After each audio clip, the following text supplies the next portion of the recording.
इन लोग तगादा भी करने घर पहुंच जाते हैं फीस के लिए, लेकिन पढ़ाई जीरो है यहाँ। मेरा लगभग 8 महीने का 2,80,000 से ज़्यादा पैसा फंसा हुआ है। मतलब 1.5 घंटे क्लास है तो आधा घंटा बैठा देते थे, उन लोग क्लास को मतलब छुड़वा देते थे कि आप पहले पेमेंट करो तभी आपको क्लास में बैठने देंगे। अगर हम लोग का एक दिन भी क्लास रुक रहा है तो मतलब एक मिनट एक दिन बहुत ज़रूरी है। आप मन के पेमेंट नहीं होए, पेमेंट नहीं होए, पेमेंट नहीं होए। मैं सर से कल कॉल की थी, मेरे को बोले कि जो करना है करो, हम लोग पैसा नहीं देंगे। डायरेक्टली वैसे ही बोल दिए मेरे को। फीस के लिए फ़ोन करते थे बार बार। बहुत परेशान किए भैया, बहुत परेशान किए। फीस पे नहीं हो रहा था तो मेरे रूम तक गए थे पैसा लेने, वहाँ से और पैसा भी दे चुके हैं और दूसरे कोचिंग में अब जा नहीं सकते और हम लोग को पढ़ाई ज़रूरी है। छठ और दिवाली का छुट्टी है तो हो सकता है सर लोग छुट्टी में गए हैं बाहर।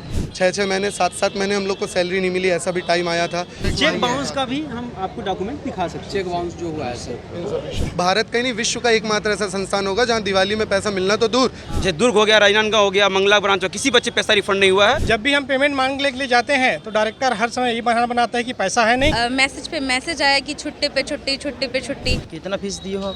मैं 40,000 पेमेंट करके आई। मैं भी यहाँ पर मतलब 25,000 दिया हूँ, वो भी मैं ब्याज में लेकर दिया हूँ। मेरे को सर यहाँ झूठ बोल के बुलाया गया कि मैं यूट्यूब में वीडियो वगैरह डाला है सर लोग का अच्छा वीडियो। मैं भी उसकी तैयारी करने के लिए दूर से आया था सर, किसी एक संस्था पे भरोसा करके आया था।